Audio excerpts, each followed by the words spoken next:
evening, ladies and gentlemen. I'm Kitty Marion. I used to be Katharina Schäfer in Germany in 1871. My mother died when I was only 2 years old. I wish it had been my father. Why was he so cruel?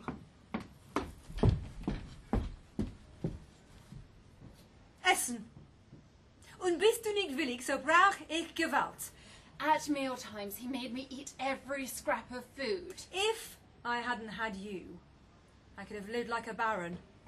Papa, as it's Christmas, can I go ice skating with my friends? No. Think of the expense if you break your neck and I have to pay for a doctor.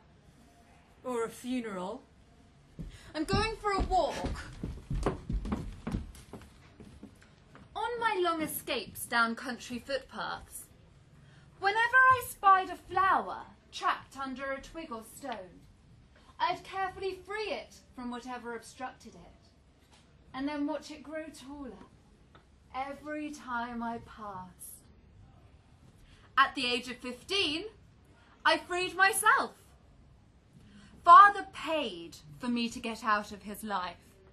So I escaped to Britain, and I lodged with a relative in Scotland, and I taught myself to dance and sing.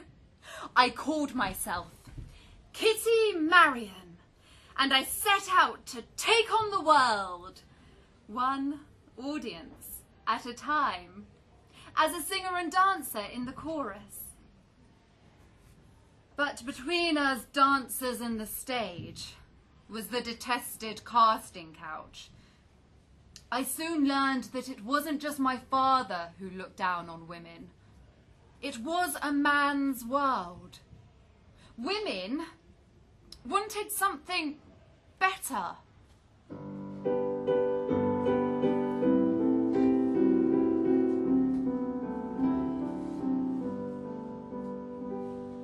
The ballroom was filled with fashions grand. It shone with 1,000 lights.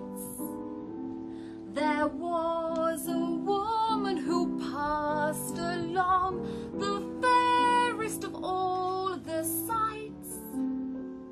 A girl to her lover then softly sighed, she's riches at her command. But she married for wealth, not for love, he cried. And she lives in a mansion grand. She's only a bird in a gilded cage, a beautiful sight to see. You may think she was happy and free from care. She's not, though she seems to be.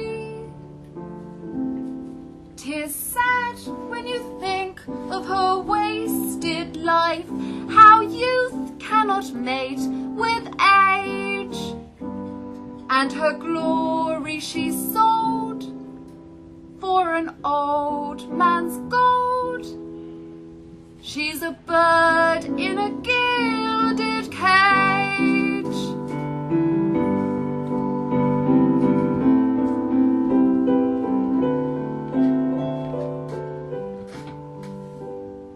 This beautiful woman surveyed the scene, her flatterers by the score.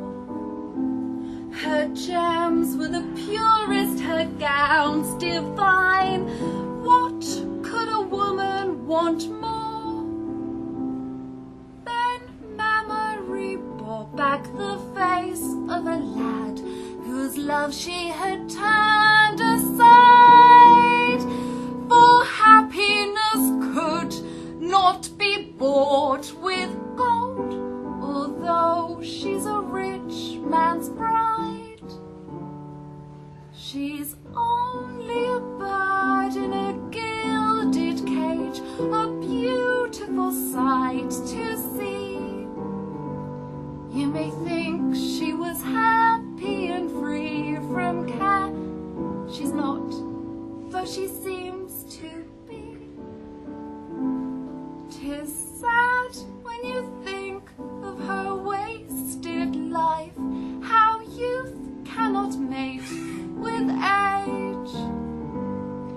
and her glory she sold for an old man's gold. She's a bird in a gilded cage.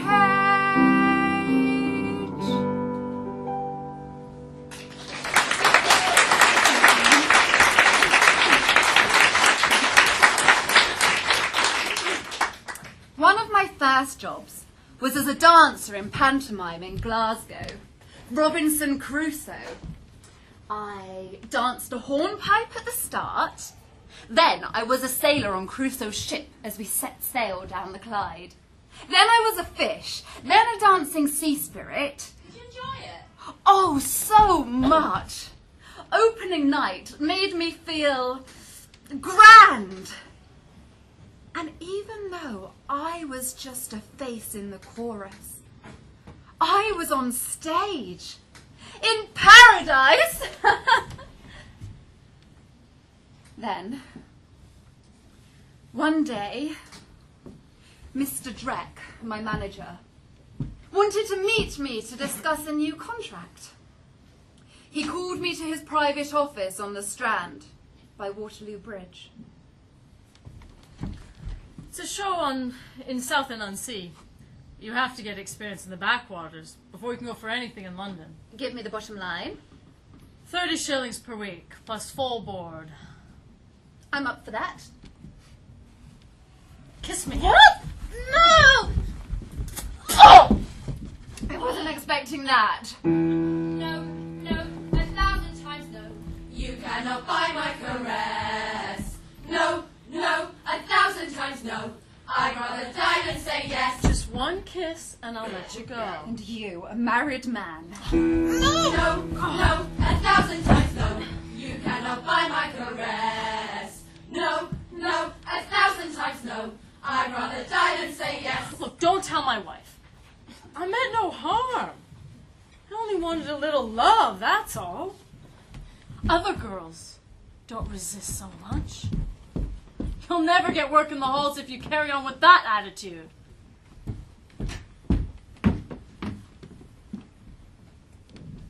My whole being was in a state of revulsion.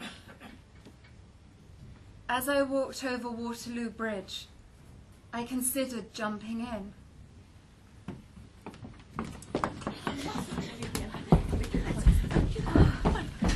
Yes. The following Monday, Dreck came to see me in the dressing room with the other actors, knowing I wouldn't have told them the truth to protect his wife. Kitty Marion, reports of your work have reached me. Your work is highly unsatisfactory, and consequently, you are sacked. Regrettably, there is nothing more I can do for you.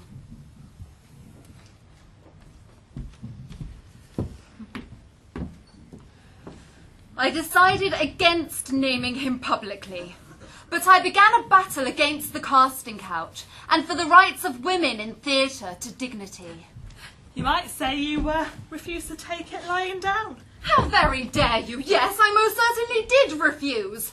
Other girls might not be able to put up a fight, but I am not other girls. I know. You wrote that letter to the Era about it. I have, with others, almost given up hope for a woman who wants to earn her own living and at the same time rise in the profession on her merits only. Of course, another arena where men held all the power was at the ballot box. Or should I say well-to-do men.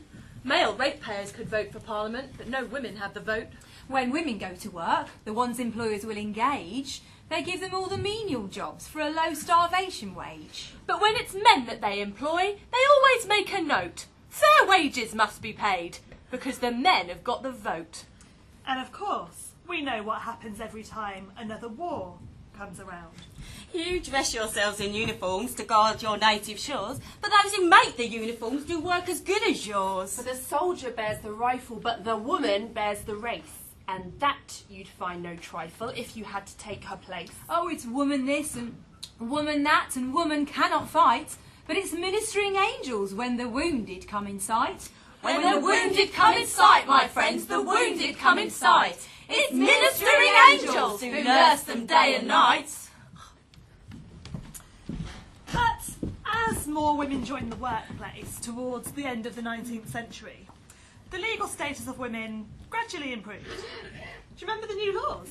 They limited the amount of force a man was permitted to mete out to his wife. Legalised divorce on grounds of cruelty. Women were no longer their husbands' chattels. But marriage was still sometimes like slavery, both miserable and difficult to get out of. Our songs of the time reflected this subservience, but occasionally we also gave as good as we got. Picking is cool.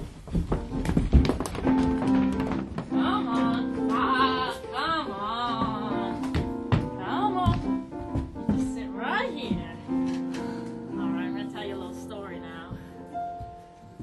The wife and me and all the family thought we'd have a spree one night. We went out, looked around about, and we were all right. I said, Bet, let's hire a wagonette, give the kids a country drive. She said, Done, won't it be some fun? Bless my heart alive. Off I went and got the natty lot, and inside the family all got. But when we were about 10 miles, you should have seen our bloomin' dolls. Down fell the pony in a fit. Then the wagonette broke down. The pony's dead, my old gal said. We'll have to tramp it back to town. No, everybody cried. It's too far to roam. So we harnessed the old gal in between the shacks and we made her pull the whole lot home. She didn't like that at all. Strange lady. We made her start to pull us in a cart with the blinkers round her eyes. The bit, oh Lord, we stuck it in her jaw. It was just her size. Off down the street, upon her hands and feet, she pulled the wagonette all day. Take my tip, when I gave her the whip, the kids, they all yelled, hooray! Then we stopped at a sink. Thought I'd let her have a little drink, but when we got home there was some wars. Yikes. We had a fight and all because down fell the pony in a fit. Then the wagonette broke down. The pony's dead, my old gal said. We'll have to tramp it back to town. No, everybody cried. It's too far to roam. So we harnessed the old gal in between the shacks and we made her pull the whole lot home. So we harnessed the old gal in between the shacks and we made her pull the whole lot home.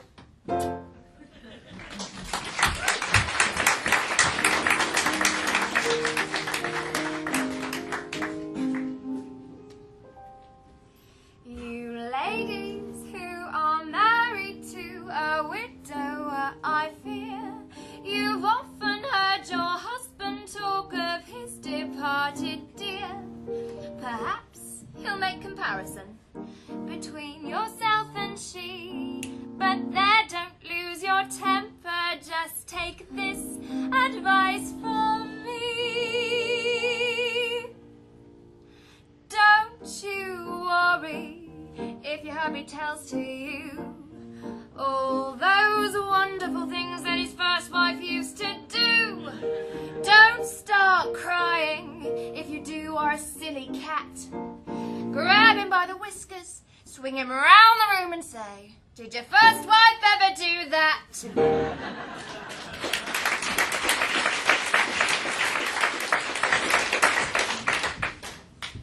Kitty witnessed other threatening encounters at the hands of men. When women, including fellow performers, reported sexual assaults, Kitty was sickened and disturbed. by how the judges always blamed the women.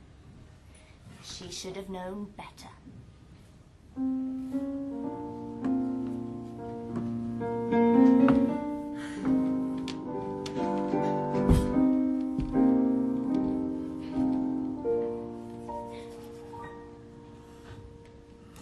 I never worry if a girl is bashful or if a girl is shy. I never worry if she has that "don't you dare to kiss me" in her eye. I never worry when I need some loving. I know just what to try. You may wonder what I do. There's nothing strange about it. Here is all I ask of you.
By a babbling brook when no one else can see.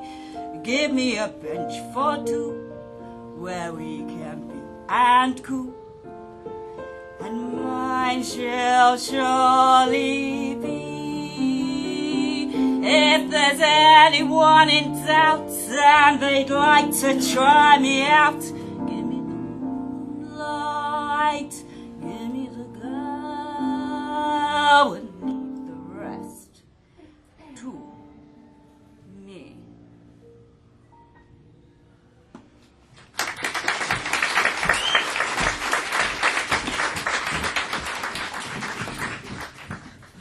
Poverty was widespread, but I'm pleased to say that not everyone put up with it.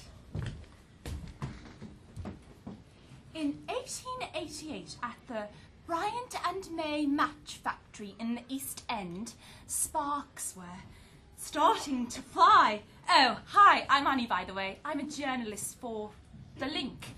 We fight for equal rights. Here at the Match Factory today, 3 young women were sacked for telling me about their factory working conditions. The pay is terrible. A lot of us match girls are immigrants, so they think they can sure to get away with it. It's disgusting. The filth, buddy boy managers, our poverty wages. Once they had the cheek to take $1 a week off our wages to build a statue to William Gladstone. We had no say in the matter. It's the same the whole world over. It's the poor what gets the blame. The floor's a death zone. As we speak, one of my friends is dying from phosphorus cancer. It's the rich what gets the pleasure. Ain't it all a bleeding shame? But 200 women walked out the day after us we were sacked. Then 1,400 match girls went on strike to support us. We had no wages. It was tough on our children. But people on the streets supported the Match Girl Strike Fund week after week. If only more reporters were like you, love. All the other newspapers are whipping up lies about us. They're saying we're betraying our wedding vows, telling us to go back to work for our children's sake. They tried to blame the immigrants. Women fight the whole world over. We'll no longer take the blame. This whole world's our common treasure. Things must never stay the same. The factory managers were shocked by our determination. We women won most of our demands. More pay, safer conditions, no more victimisations. The Match Girls' victory against the odds inspired a lot of other young workers, women and men. The Match Girls even started a fire. Other groups began to copy their action. Good, whatever next? It seems poverty tore communities apart, but it also sometimes brought them together. Debt was a big theme in the music hall, especially how it upsets marriages. Like the song about the couple who had to pack their belongings in a van in the middle of the night to flee the landlord. But she dilly-dallied on the way. Or the popular song based on a true story about a loving wife and husband forced into the workhouse through debt. In workhouses, husbands and wives were often separated and would only see each other for a few brief moments at the changing of shifts. But on one occasion, the husband, when separated from his wife, tried to resist and pleaded. But we've been together for 40 years.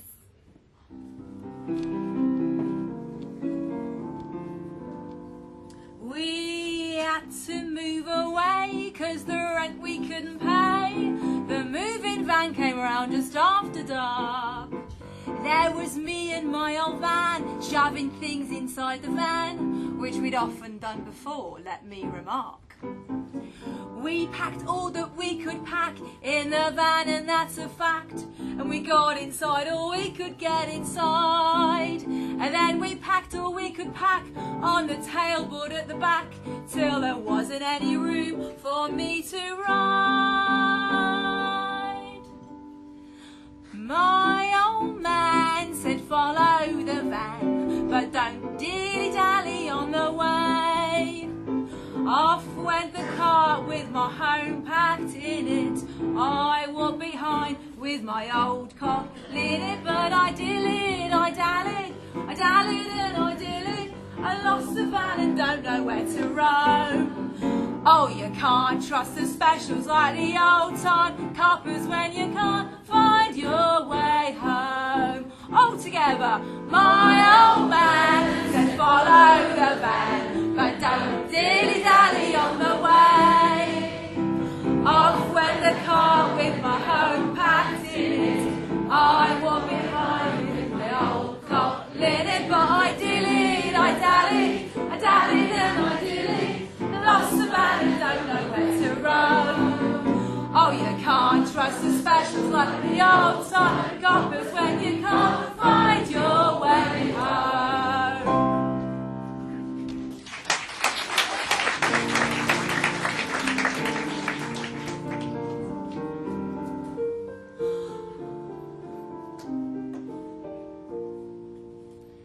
I calls her Sal. Her proper name is Sarah.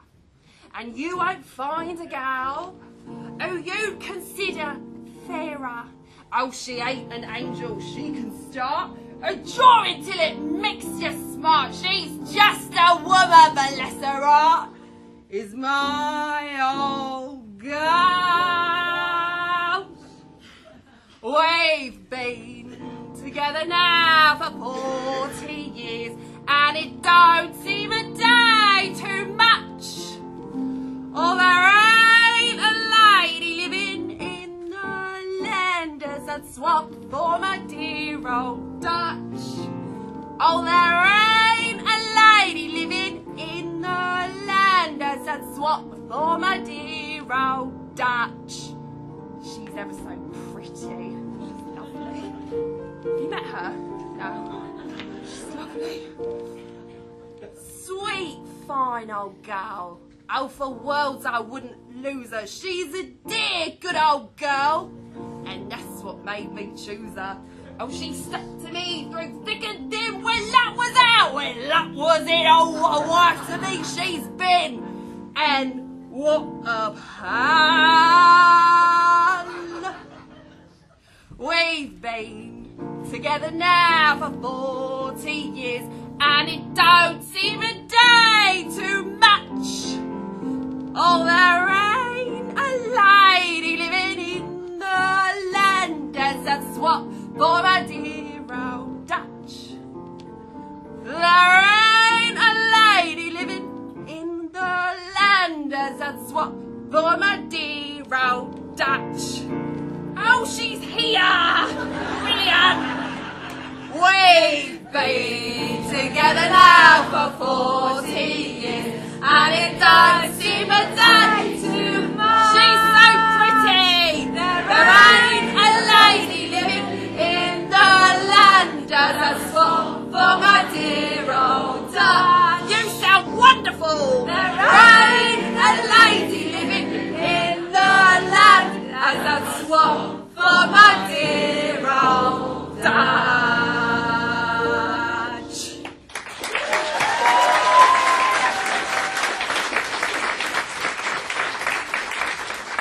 You know, it's a funny old thing, that song, because sometimes men in the audience, they get the lyrics wrong.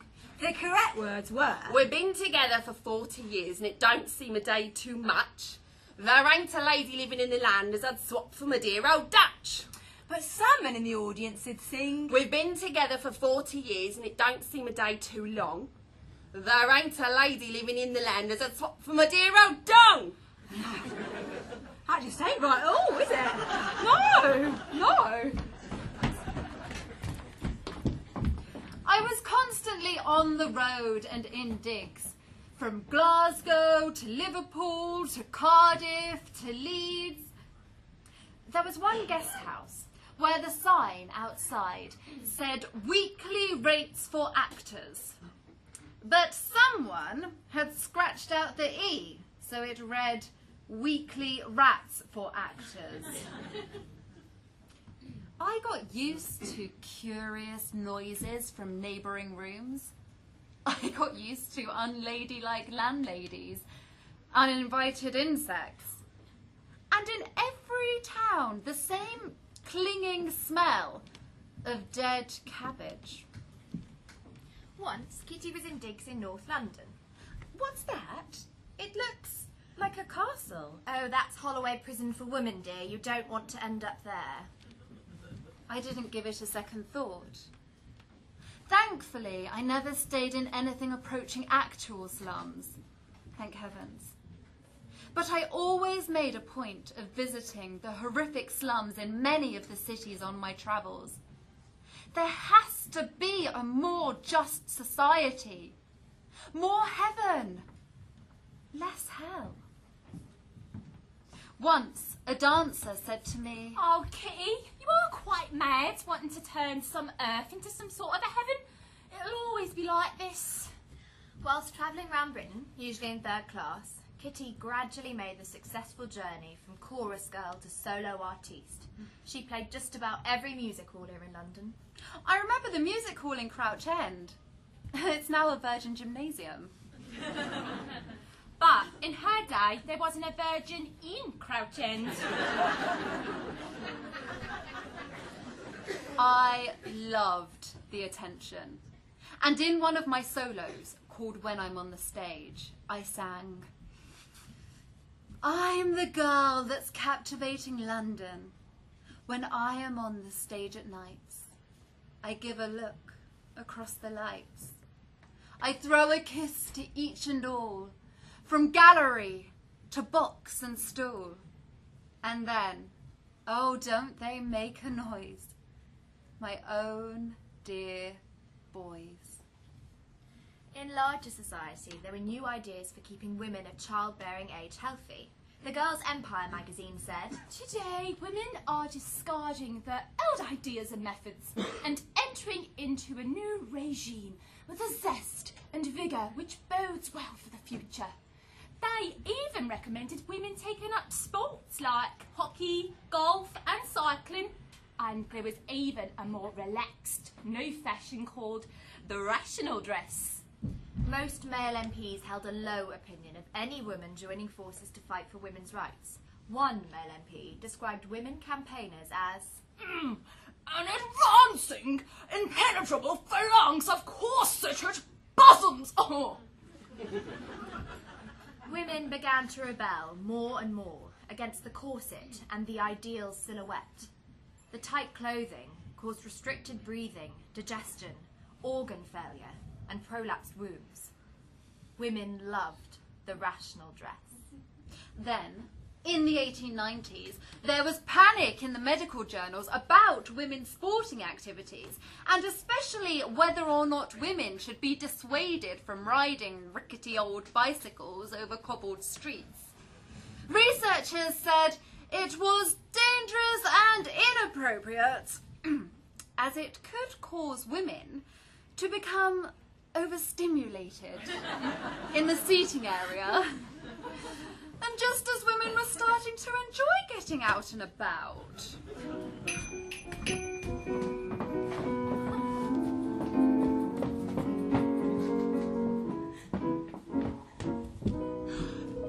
You see, I wear the rational dress. Well, how'd you like it, eh, boys? It fits me nicely, more or less. A little tasty, eh, boys? When I'm on my bike, I make a stir. Girls cry, my word, men cry, ooh, And in this garb they scarce can tell whether I'm a boy or gal. The fellas all chike when they see me on my bike, but I'm as cool as any icicle. They can chafe me all they like, but I never get the spike. I only say salute my bicycle. If I got down to drink like men, it'd look a bit sultry, eh, boys? I'll bet I'd have an audience then and look a bit saucy, eh, boys? But there's one thing that makes me perspire. That's when I go and bust my tyre. People give me looks that freeze when I'm walking home in these.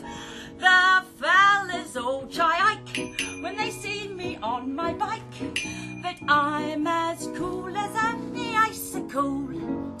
It's some spoony cove says this, Marie, I should like a kiss. I only say salute my bicycle. I only say salute my bicycle.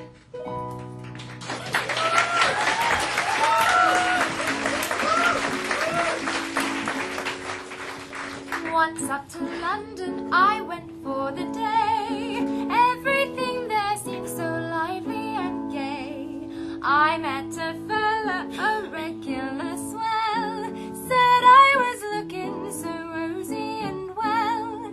He said politely, now don't make a fuss, we'll take a ride on the top of that bus. Up came the bus, on the front could be seen Chalk Farm to Camberwell Green.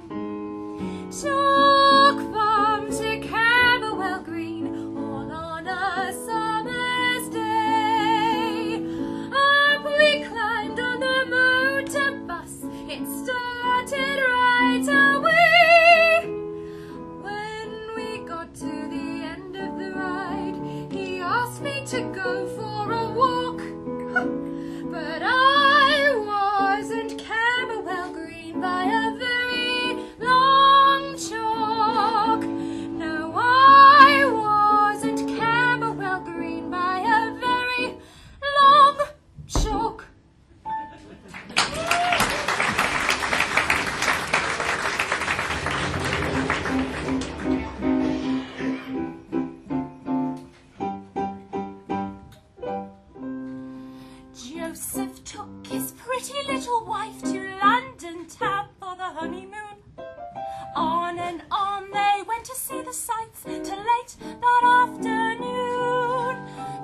subside when folks began to stare. London's no place for a spoony pair. Just then a taxi cab drew near, said his wifey, "Jem, I've struck a bright idea. Ooh.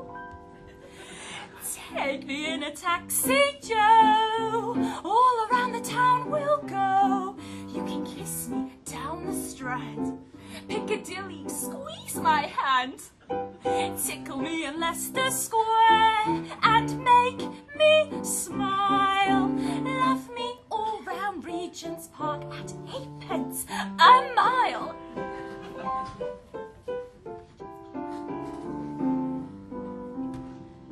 Joseph took his pretty wife's advice and off they went for a taxi ride.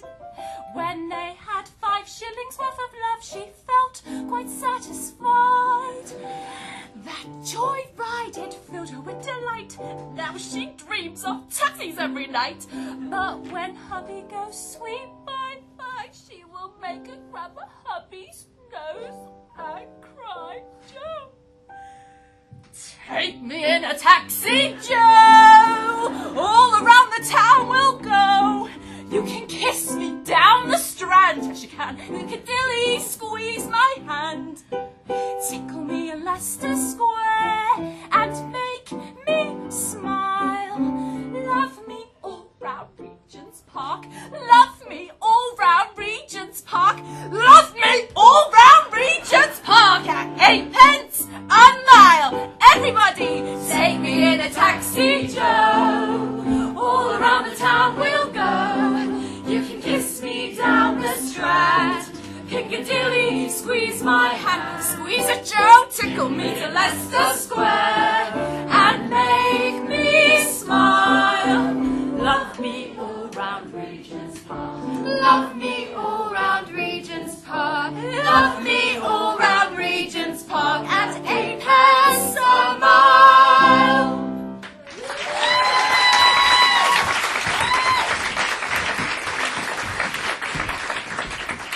Sadly, for most women stuck in their homes, there was no escape from the screaming kids, drudgery and poverty, and of course, no fresh air. There was thick coal dust everywhere.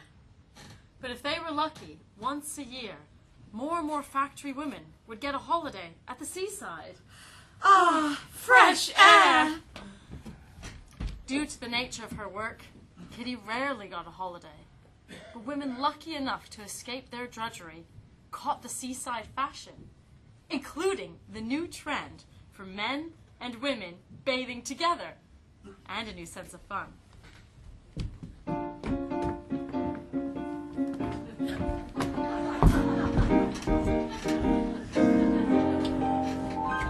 Now, have you ever heard about the wibbly wobbly walk? Well, just in case you've not, I'll tell you on the spot. The wibbly wobbly walk is just another kind of way of saying that the boys are out upon their holiday. And note that half a dozen fellas out upon the spree. In half a dozen minutes, they're full of jollity. And they all walk the wibbly wobbly walk, and they all talk the wibbly wobbly talk, and they all wear the wibbly wobbly ties, and wink at all the pretty girls with wibbly wobbly eyes, and they all smile the wibbly wobbly smile when the day is dawning. And all through the wibbly wobbly walk they get a wibbly wobbly feeling in the morning. And all through the wibbly wobbly walk they get a wibbly wobbly feeling in the morning.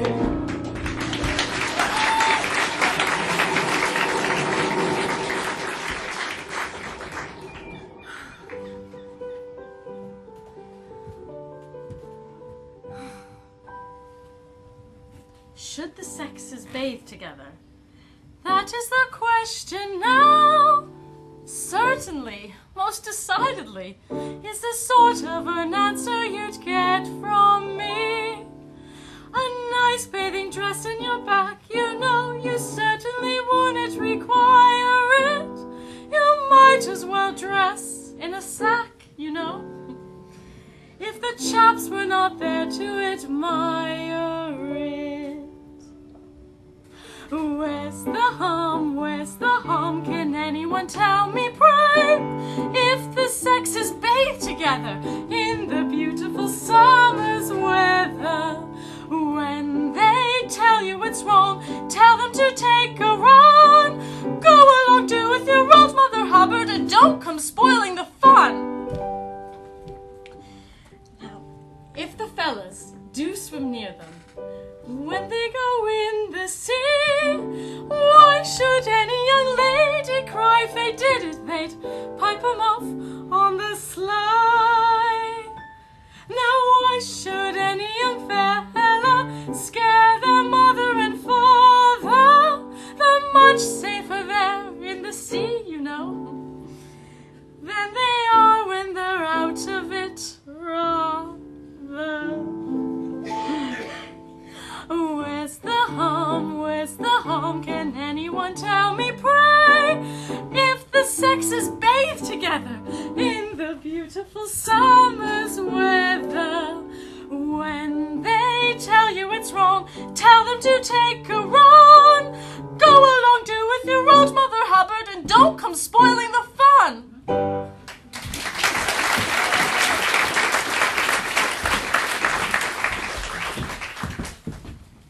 Meanwhile, lots of campaigns for suffrage for women on an equal footing with men were growing in support.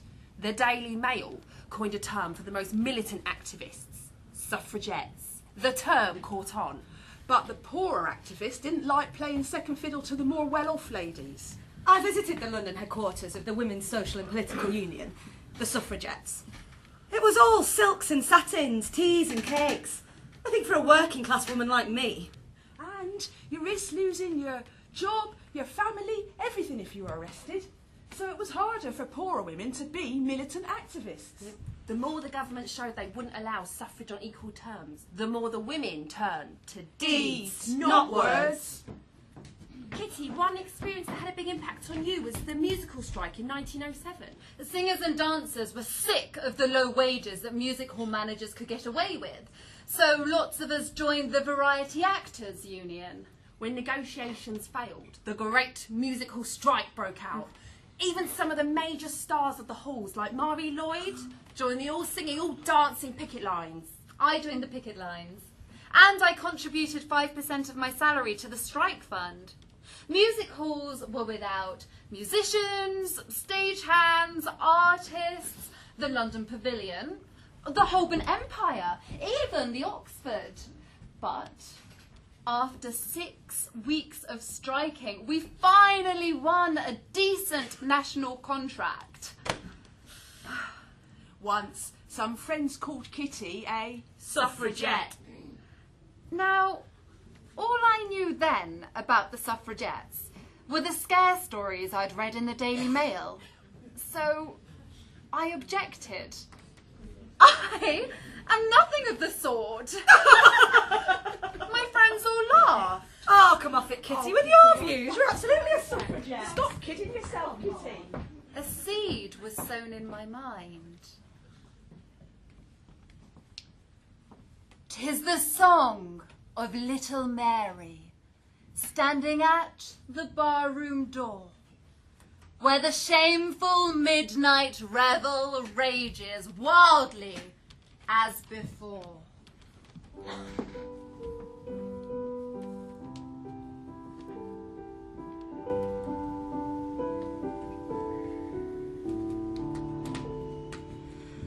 Father, dear father, come home with me now, for the clock in the steeple strikes 1. You promised, dear father, that you would come home as soon as your day's work was done.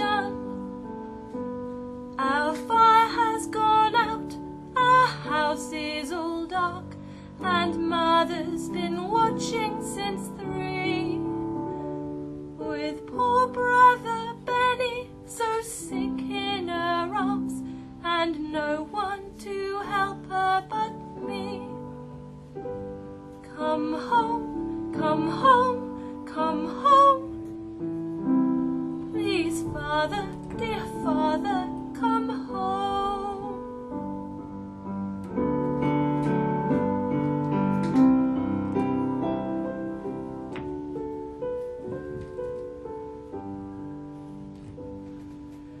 Father, dear Father, come home with me now. The clock in the steeple strikes 2. The night is colder and Benny is worse, but he has been calling for you. He's worse. Mummy says he might die, perhaps before morning shall dawn. And this is the message she sent me to bring. Come quickly, or he will be gone. Come home, come home, come home. Please, Father, dear Father, come home.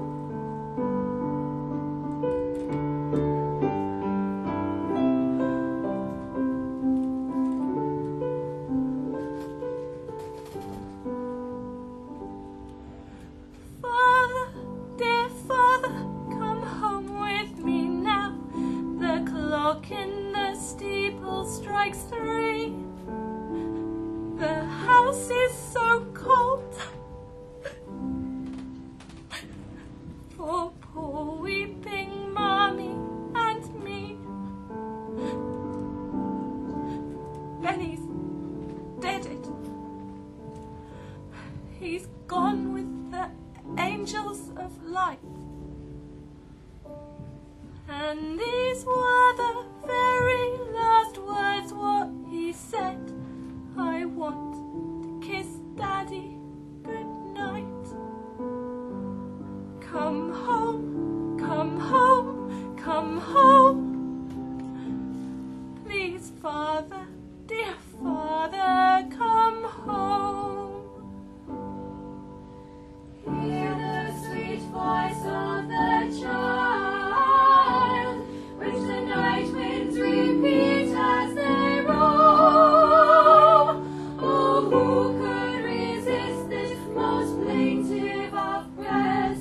Please, Father, dear Father, come home. Come home, Papa.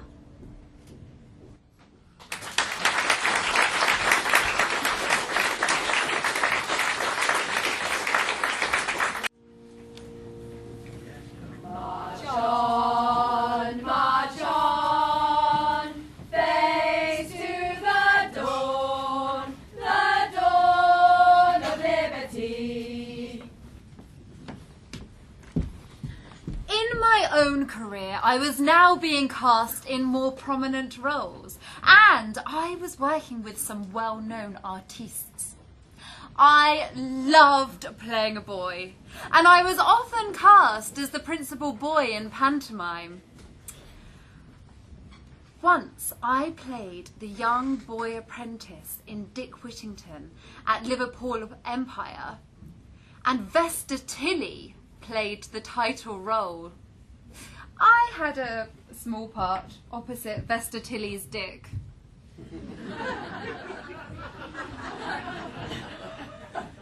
Vesta was famous, of course, for her cross-dressing female-to-male drag act.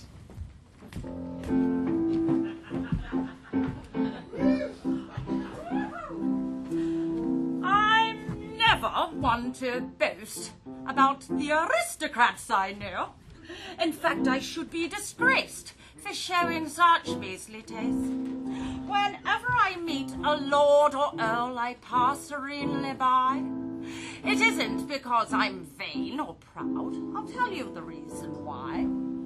Since I came from New Zealand, I've been aiming for higher things, and now amongst my friends I number princes, dukes, and kings. I know the Prince of Monaco. He's a bosom friend of mine.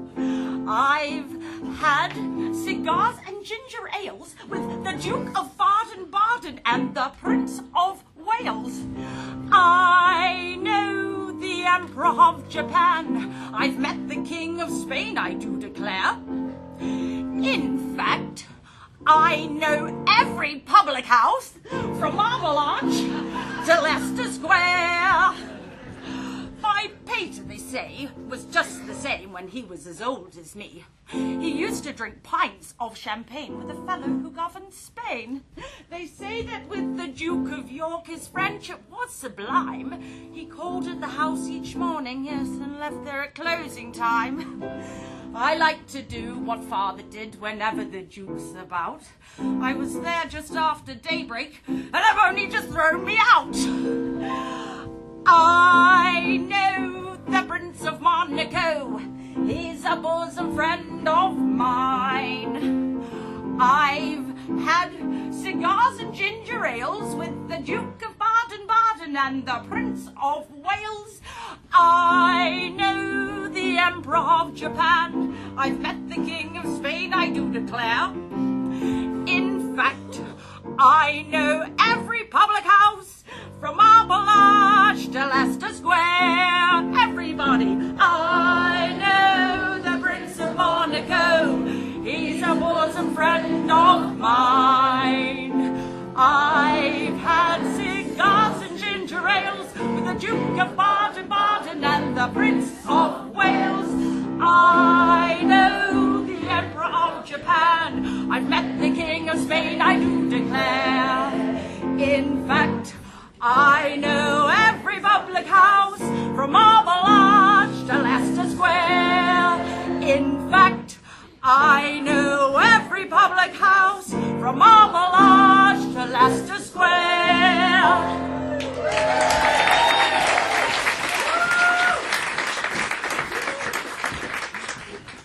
One evening, I was on the King's Road when, for the first time, I heard a group of suffragettes singing the Women's Marseillaise. They were mostly women, with a few men supporting them, and the women were dressed in the suffragette colours, green, purple and white. On your sheets is one of the songs they were singing.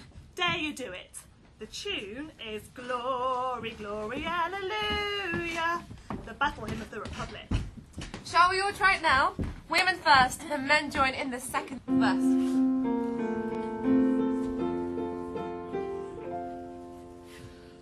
Whence came your foolish notion, now so greatly overgrown, that a woman's sober judgment is not equal to your own? Has God ordained that suffrage is a gift to you alone, as life goes marching on? Men and brothers, dare you do it? Men and brothers, dare you do it? Men and brothers, dare you do it? As we go marching on, the wave of indignation rolling round and round the land, and its meaning is so mighty and its mission is so grand, that none but knaves and cowards dare deny its just demand, as we go marching on. Men and brothers, dare you do it? Men and brothers, dare you do it? Men and brothers, dare you do it, as we go marching on.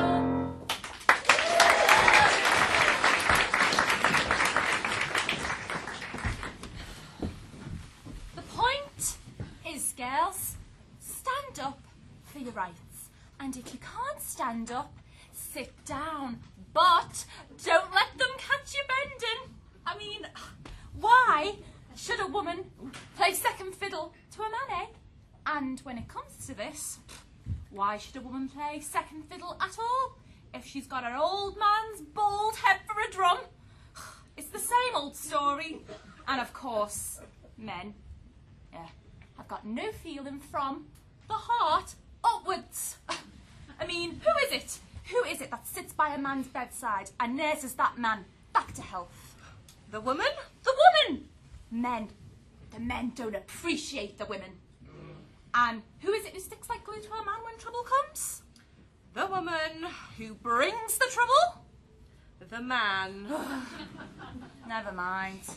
Now, mind you, I don't like it when a woman what says, a man is nothing but trouble. Now that's an insult. Any woman what says a man is like a microbe, as I say, it's an insult. So the microbe! Well, my Abby is crude, lazy and ignorant, and those are just as good points. Well, my Abby is a bit useless all round, really. So, I bought him a book to read just before our honeymoon, The A to Z of Marital Relations. I thought it would make for a happy married life, but it didn't work. Why? Why? I'll tell you why. There were some pages missing from the middle of the A to Z of marital relations. What a shame. As a result, we went straight from foreplay to postnatal depression. Yes, the usual story. And as for votes for women, what's the difference, eh? If a man and a woman are both put up for Parliament, after the election, the man would be at the bottom of the poll. And where would the woman be? Up the pole! Now this is what us men in the music halls thought about all of this. You gotta be kidding me, right? It seems the ladies nowadays are getting pretty bold. They're taking situations which men always used to hold.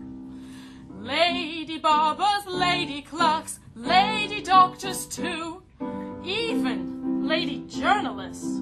What will this poor man do? But wait a moment, ladies. Suppose this stupid man should make some awful blunder, just like such creatures can. Suppose he boiled the baby, or nursed the Irish stew. You'd long for the ways of the good old days. Why, that's what you would do.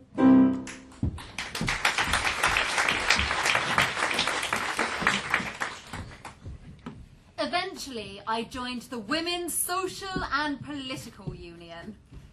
Our meetings were often disrupted, awful. Boys let mice loose and punching and kicking and spraying chili in our eyes.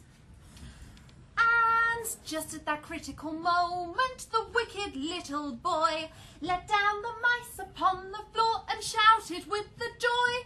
Quite 50 ladies fainted, and others screamed with fright. And they haven't held another meeting since that night. When I went on my first suffragette march, one Sunday in 1908, I felt as if every eye were a dagger piercing me through. I wanted the ground to open up and swallow me. Poshest women at the front, actresses section 6. But when we got to central London, one woman spontaneously started chanting, Let's all get down the Strand. Have a banana. That cheered me right up. Eventually, we all gathered together in Hyde Park to listen to the amazing speeches, which were happening simultaneously in every corner of the park.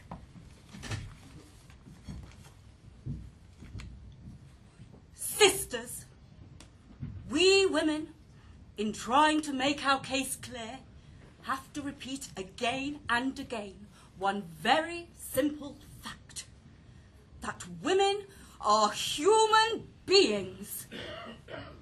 And as human beings, we are determined to demand the enfranchisement of women in ways which can no longer be ignored by the politicians.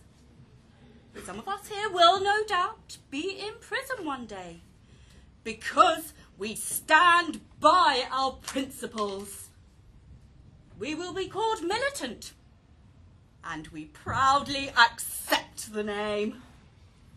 We permeate every class of Britain, from the highest to the lowest. We cannot be stopped. As long as women consent to be unjustly governed, they will be unjustly governed. But we are here to say we withhold our consent. Sisters, we will not. We must not. We shall not be unjustly governed any longer. I ask you all, women, and yes, men too, to join together to win this fight. If we win it, this hardest of all fights, then to be sure, not only will we win, but we will make it easier for women to win the fight, the whole world over. The scales were falling from my eyes, and I recognized the other mad women. The women who had actually been campaigning for a change in conditions, of which I had only been talking of in my dreams. Well, now I was awake. I was one of them, and I would do all I could to help and make our dream of a better world come true. On musical posters, Kitty became known as musical artist and militant suffragette. Kitty worked a recitation into her act about the state of many women's lives. You talk of sanitation and temperance in schools, and you send your male inspectors to impose your man-made rules. The woman sphere's the home, you say. Then prove it to our face. Give us the vote, that we may make the home a happier place. You must have had a smashing time breaking all those windows. The whistles and first sudden crash of a window was a signal to the rest of us to all start smashing and then run off. I remember smashing the window of Sainsbury's on Regent Street in 1912. The display was filled with expensive, dainty chocolate boxes for the rich ladies. We preferred shattering glass to shattering lives. We'd rather burn buildings than burn hopes. I've lost count of how many times you were arrested and imprisoned for vandalism, affray, and of course arson. In prison, denied letters, denied visitors, solitary confinement up to 23 hours a day. I've seen you before. You behave like a nice girl and don't cause any trouble. I can't believe my eyes. It's Kitty Marion. You're the music hall suffragette, aren't you? Believe it or not, I saw you in the Regent Theatre in Salford. I thought she was marvellous. Hey, you were the warm-up act just before Houdini, weren't you? I hope you picked up some of his tricks for escaping. No escape here. Apart from death, of course. Yesterday, a new woman convicted for drunkenness killed herself. Blood everywhere. When the wardress found her body, her first words were... Look at this mess I've got to clean up. In the evenings, men and women protested outside Holloway's walls. Votes for women! We could hear them shouting every night. I suppose you'll be setting fire to your cell like you lot usually do. Love, I can trade you a box of Bryant and May's, a Bible, and 3 copies of The Narrow Way That Leads to Salvation, all for just 10 fags. Bibles are good for starting fires in cells. I don't smoke. You'll be refusing to eat then?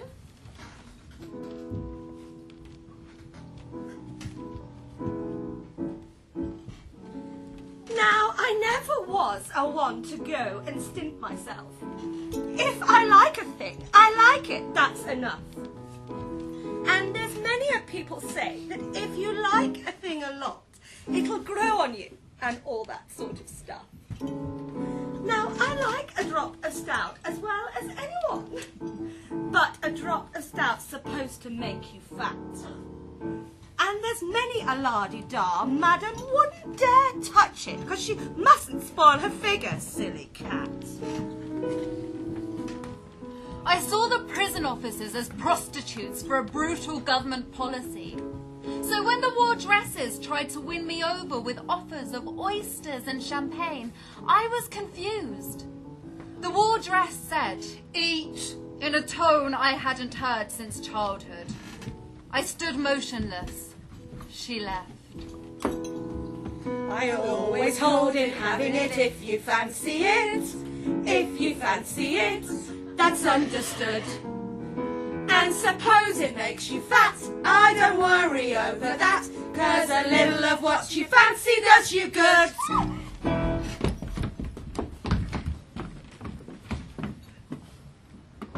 My first force feeding was the worst. There are no words to describe the horrible, revolting sensations. 2 wardresses forced me to the doctor's room where 3 male doctors awaited me, each holding a red rubber tube. One of them asked me to drink some milk. I refused. I was overpowered, each arm held back by a wardress. 2 others holding my shoulders back. 2 more holding my knees down, and a doctor holding my head back. I struggled and I tried to scream, but it was helpless, like I was in a vice. I clenched my teeth, thinking it would be through my mouth. Suddenly, I felt something penetrate my right nostril. Excruciating agony seemed to cause my head to burst and my eyes to bulge. Choking and retching as the tube was forced down to the stomach and the liquid food poured in again and again and again, most of which I vomited back up again. I slowly suffocated and then lost consciousness, only regaining consciousness flat on the floor of my cell. I was forcibly fed 232 times.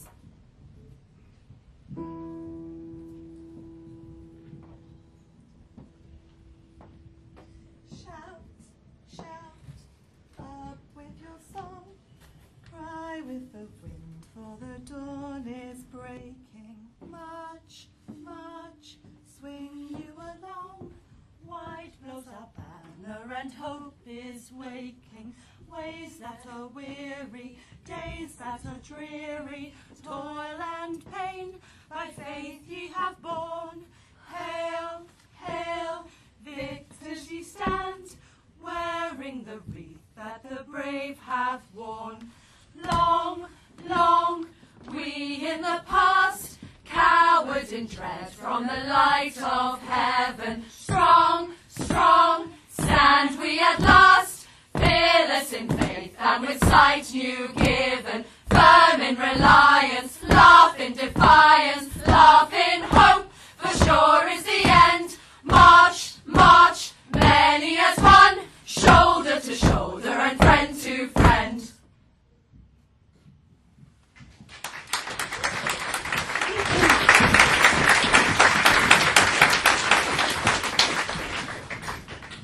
War, in those days, was never very far away.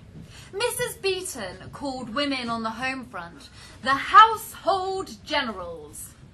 Loose women were always blamed for passing on venereal diseases to soldiers.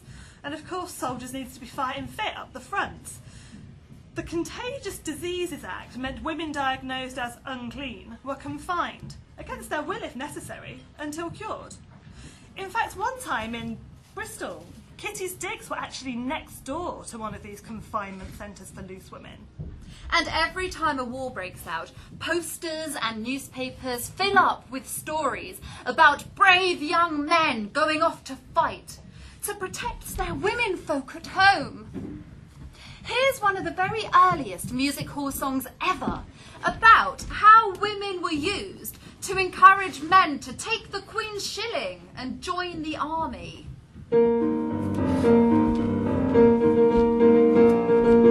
The army and the navy need attention.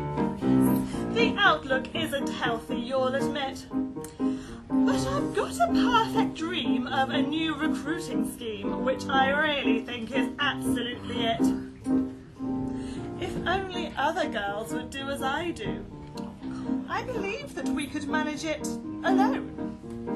4 eternal suitors from me, but the sailor and the Tommy. I've an army and a navy of my own. On Sunday, I step out with a sailor. on Monday, A rifleman in green.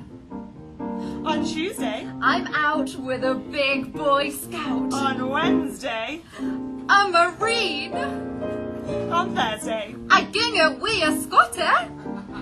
on Friday, A midshipman or two. But on Saturday I'm willing, if you'll only take a shilling, to make a man of any one of you.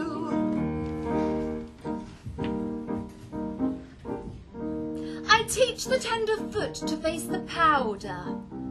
It adds an added luster to my skin. And I show the raw recruit how to give a chase salute, so when I'm presenting arms, he's falling in. It makes you almost proud to be a woman when you turn a strapping soldier of a kid. And he says, you put me through it and I didn't want to do it, but you went and made me love you, so I did. On Sunday, I step out with a sailor. on Monday, A rifleman in green. on Tuesday, I'm out with a big Boy Scout. on Wednesday, A Marine. on Thursday, A guinea we a Scotty. on Friday. A midshipman or two. But on Saturday I'm willing, if you'll only take a shilling, to make a man of any one of you. On Saturday I'm willing, if you'll only take a shilling, to make a man of any one of you.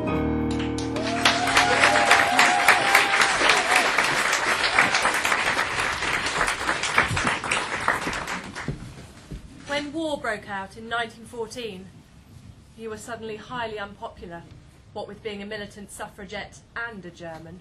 Even some of the suffragettes turned their backs on me. 2 of the Pankhursts dropped the call for immediate votes for women. They said it should wait until after the war. Suffragettes were even handing out white feathers to conscientious objectors. Despite a campaign by some suffragettes and Kitty's theatrical friends to keep her here, she was deported to America. Goodbye, don't sigh. Wipe a tear, baby dear, from your eye. Kitty spent her remaining days with the Women's Publishing Company, campaigning for decent birth control provision for the poor in America. So, she went from selling propaganda by Piccadilly Circus to selling propaganda by Grand Central Terminal. University and Street Corner. She still got arrested rather a lot, because publications about birth control were deemed to be obscene publications. She sold outside Broadway theatres, which made her feel right at home. You ought to be in jail! You ought to be hanged! That all reminded her of London. Incidentally, I never married. As Kitty wrote in her unpublished autobiography, The men I met always assumed they were the only pebble on the beach of love.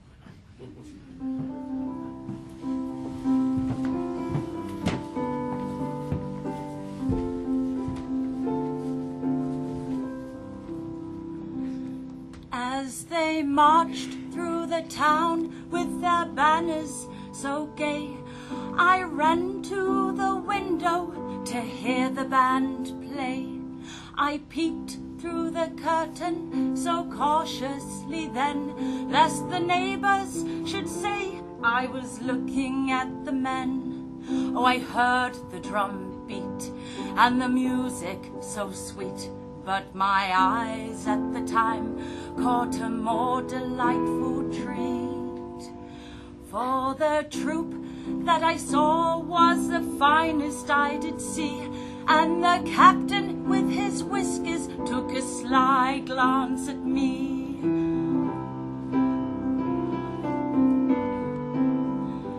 Yes, the captain with his whiskers took a sly glance at me. When we met at the ball, I of course thought it right to pretend that we never had met before that night. But he knew me at once, I perceived by his glance, and I lifted my head when he asked me to dance. Oh, he sat by my side at the end of the set, and the sweet words he spoke I shall never forget.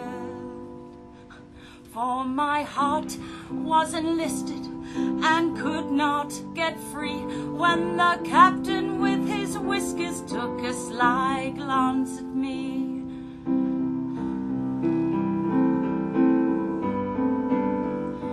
When the captain with his whiskers took a sly glance at me.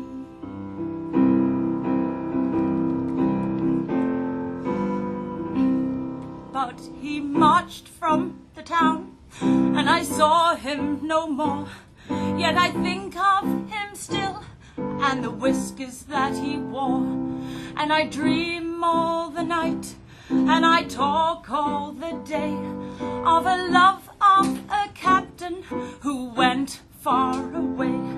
I remember with superabundant delight how we met in the street and we danced all the night.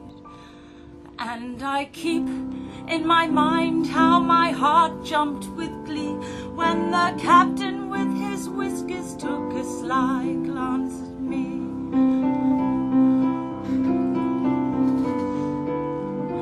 When the captain with his whiskers took a sly glance at me.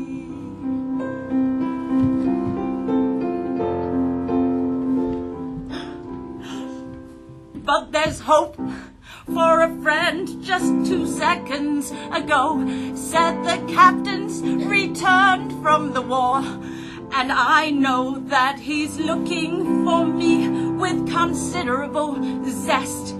And when he has found me, well, you know the rest. Perhaps he is here in Hornsey Town Hall. Keep still, everyone.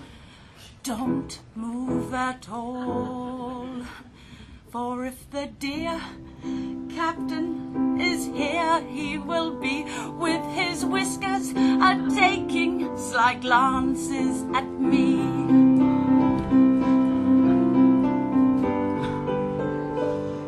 With his whiskers a-taking sly glances at me.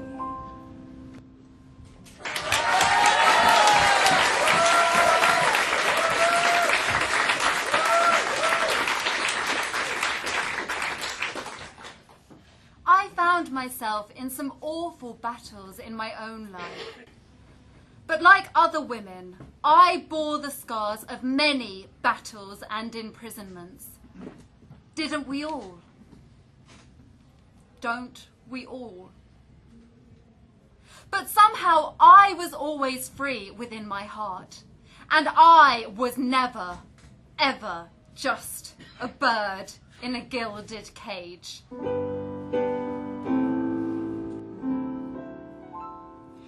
We'll no more be birds in a gilded cage, performing for men's delight. We'll march from chorus to centre stage. We'll never give up the fight. Our feathers will raise green, purple and white with us.